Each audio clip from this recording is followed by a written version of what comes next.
नारद मुनी विष्णूकडे गेलेले, दुःख झालेले एकदा नारद मुनीला.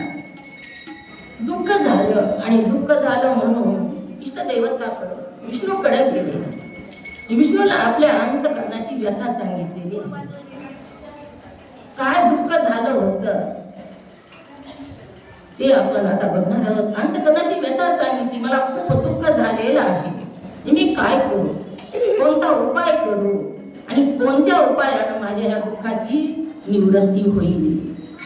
आपल्याला सुद्धा दुःख झालं तर आपण सद्गुरूकडे जातो, ईश्वराच्या मंदिरात जातो आणि व्यथा सांगतो. तसं नारद मुनींनी, इष्टदैवत होतं नारद मुनीचं विष्णू भगवंत, त्यांच्याकडे गेले आणि दुःख झालेली व्यथा सांगितलेली आहे. त्याचा उपाय म्हणून विष्णू भगवंतांनी सांगितलं, तू काय कर, ब्रह्मलोकामध्ये जा आणि तुझे जे पिता ब्रह्मदेव यांच्याकडून तू एकदा शिवमहापुराण कथा श्रवण कर, म्हणजे तुझ्या दुःखाची निवृत्ती होईल. तू मुख्य आसनावर बसून आणि गणेशाचं पूजन करून व्यासपीठ स्थापित करून तू शिवमहापुराण कथा श्रवण कर, म्हणजे तुझ्या सगळ्या दुःखाची निवृत्ती होईल. दुःख कोणतं झालं होतं तर मध्यस्थी असं केलं तरी वित्त येतं बघा. कसं असतंय ते, 100 लिटर दूध देणारी गाय आहे आणि मग फटाका वाढला तर एक घोटभर सुद्धा दूध देत नाही बघा. मध्ये व्यत्यय आला ना सगळंच निघून जातं. शिवकथा तुम्ही ऐका नाही तर नाही ऐका, पण मध्ये व्यत्यय आला नाही. तुम्ही करून बघा, 100 लिटर दूध देणारी असू द्या म्हैस गाय, मोठा फटाका वाढवा, ती काहीच तिला दूधच तिला मोठभर चहापुरतही दूध देत नाही. मध्ये व्यत्यय जर आला तर नारद मुनींना दुःख झालेलं विष्णू भगवंतांनी उपाय सांगितला. शिवमहापुराण कथेचं आयोजन करा आणि शिवमहापुराण कथा विधिवत ऐका. विधिवत म्हणजे गणेशाचं पूजन करून व्यासपीठाची स्थापना करून विधिवत कथा ऐका, तुमच्या सर्व दुःखाची निवृत्ती होईल. असं कोणतं दुःख झालं होतं नारद मुनींना. नारद मुनींना एक वेळ तपश्चर्या करायचं मनामध्ये आलं. तपश्चर्या करावी असं मनामध्ये आल्यामुळं नारद मुनींनी एक निवांत स्थान निवडलेलं आहे आणि तिथं जाऊन गुहेमध्ये तपसाधना करू लागले. तप करत असताना एवढं त्यांचं मन लागलं, एवढं आनंदित मन झालं तप करत असताना. साधना करत असताना जर साधना व्यवस्थित चांगली झाली तर अतिशय आनंद होतो. कोणतं आपण व्रत केलं, कोणतं काढाळा आला नाही आणि आपण उद्योगन झालं, खूप आनंद होतो. तसंच नारद मुनींना तप सुरू केलेले, एवढं तप केलं की सगळीकडे हिरवळ उगवलेली आहे. पण जेव्हा नारद मुनी तप करू लागले तेव्हा इंद्राला वाटू लागलं की ही नारद मुनी का तप करत आहे, कारण काय यांच्या तपाचं. जेव्हा इंद्राने त्यांचं तप भंग करण्याचा प्रयत्न केला, त्याला वाटलं माझ्या पदासाठी, इंद्र पदासाठी हे नारद मुनी तप करीत असतील का, बरं घोर तप कोणत्या कारणास्तव ते करीत आहे. म्हणून इंद्राने तप भंग करण्याचा प्रयत्न केला, पण इंद्राचं काही चाललेलं नाही. पण इंद्राचा एक मित्र होता कामदेव. इंद्रानं कामदेवाकडे गेला आणि म्हणू लागला, माझं इथं तर तपश्चर्या सुरू आहे, मला तर काही तप करणाऱ्याला मारता येत नाही वज्रानं, आणि मला वज्राचं आणि तुझं दोघांचाच फक्त मला आश्रय आहे आणि माझ्या पदाला खूप मोठं हे विघ्न येत आहे. तर ह्या नारद मुनीचं तप भंग करायचे आपल्याला. मित्राला सांगितलेलं आपल्याला त्याच्या तपश्चर्याची भंग करायचा आहे. नारद मुनींना तपाच्या तिथून उठवायचंय. कामदेव तिथं गेलेले आहेत. कामदेवानं आपला फुलाचा बाण नारद मुनीवर सोडला. कामदेवाकडे बाण कशाचा? फुलाचा बाण आहे. अलगद बाण मनामध्ये सोडतात कामदेव सोडतो, त्याला तसं वरदानच मिळालेले. फुलाचा बाण सोडला, परंतु त्या नारद मुनीवर काहीच परिणाम झालेला नाही. जेव्हा नारद मुनीचं तप पूर्ण झालं तेव्हा इंद्राला वाटू लागलं, आपण ही जी कट कारस्थान केलेली ही जर नारद मुनींना कळालं तर त्यांना वाईट वाटेल. म्हणून नारद मुनींनी स्वतः सांगितलं की तुमचं तप भंग करण्याचा मी आणि कामदेवानं प्रयत्न केला. जेव्हा कामदेवानं प्रयत्न केला आणि तप भंग झालं, कामदेवानं प्रयत्न केला आणि तप भंग झाला नाही असं कोणीच नाही. सगळ्यावरच कामदेवाचा प्रभाव पडतो. ब्रह्मा विष्णू महेश कोणीच सुटलेलं नाही ह्याच्यातून. जेव्हा कामदेवाच्या या प्रयत्नानं निष्फळ झाला तेव्हा नारद मुनीला वाटू लागलं की मी कामाला जिंकलं, एवढा मोठा काम पण त्याला मी जिंकलं. पण अहंकार आला. कोणताही अहंकार कधी येतो? खूप चांगलं काम झालं लोक म्हणले तर अहंकार येतो, आणि तसाच अहंकार नारद मुनीला आलेला आहे. आणि अहंकारामध्ये नारद मुनी महादेवाकडे गेले आणि महादेवाला म्हणू लागले, मी तपश्चर्या केली आणि कामाला जिंकले. माझ्या जी पिताजीला जमलं नाही ती मी केलं. बरेच म्हणतात मुलं असे, आमच्या वडिलांनी काहीच केलं नाही, त्याला काहीच जमलं नाही, मी खूप कमविलं, काहीच नव्हतं आधी. असंच नारद मुनी म्हणू लागलेले आहे, जी माझ्या पिताजी ब्रह्मदेव यांना जमलं नाही ते काम मी केलं. कारण ब्रह्मदेवावर कामाचा परिणाम झालेला होता. ब्रह्मदेवाने कामदृष्टी स्वतःच्या मुलीवरच टाकलेली होती. म्हणून नारद मुनी तसे परमात्म्याला म्हणाले, पण शिवाने सांगितलं, मला म्हणलास ती म्हणलास, आता कुणाला म्हणू नकोस. सत्कार केला नारद मुनीचा, आणि खरंच जगामध्ये ज्याने कामाला जिंकलं त्याचा सन्मानच होतो.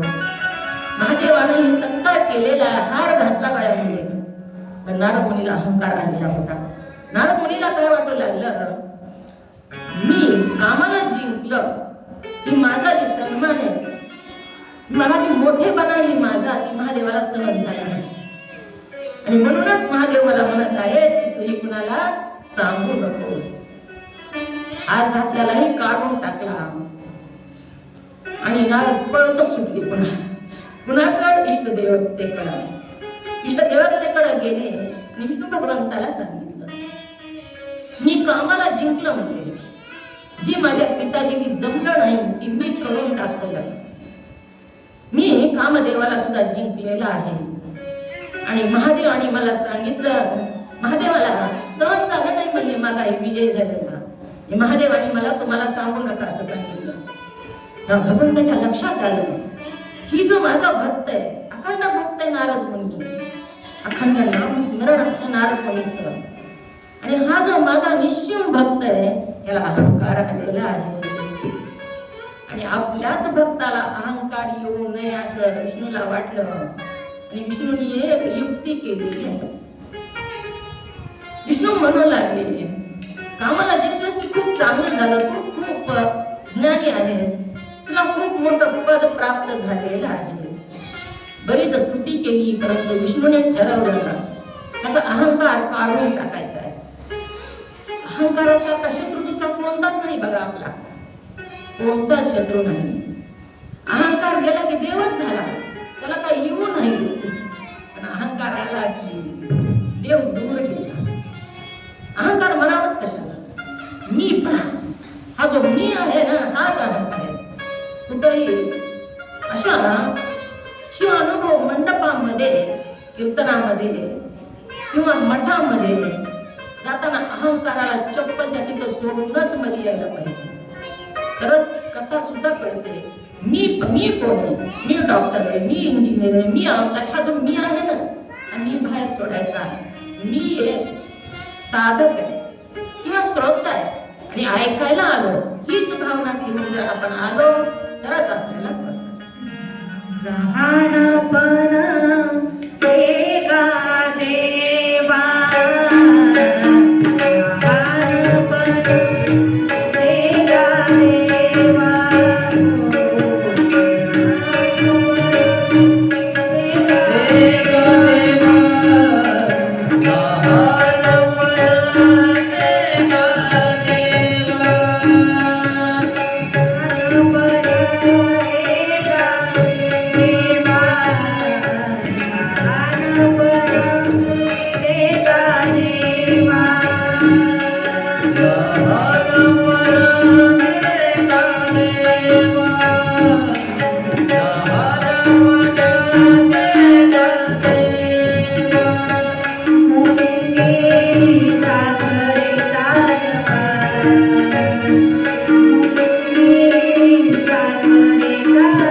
नारद मुनी अहंकार आला, अहंकार म्हणावं कशाला, मीपणा म्हणजेच अहंकार.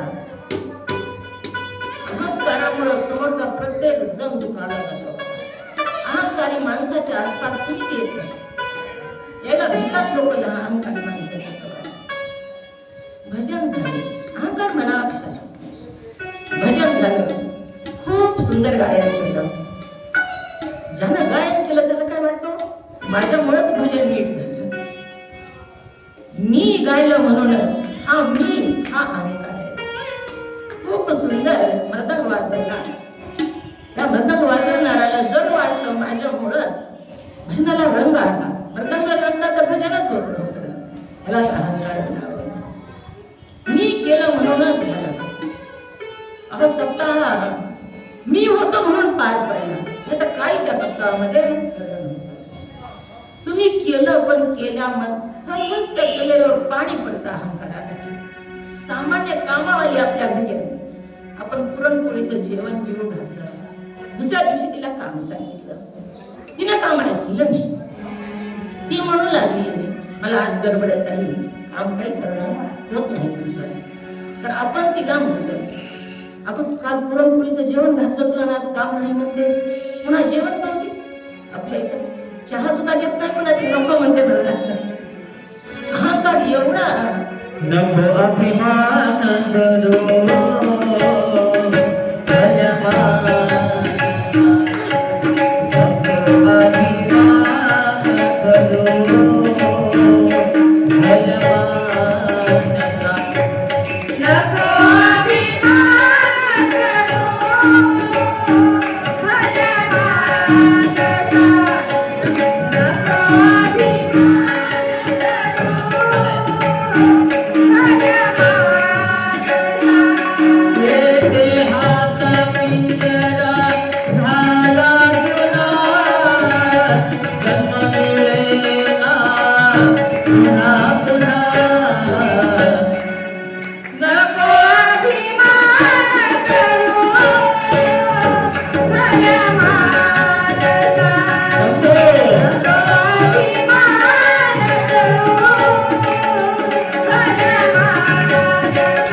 Thank you.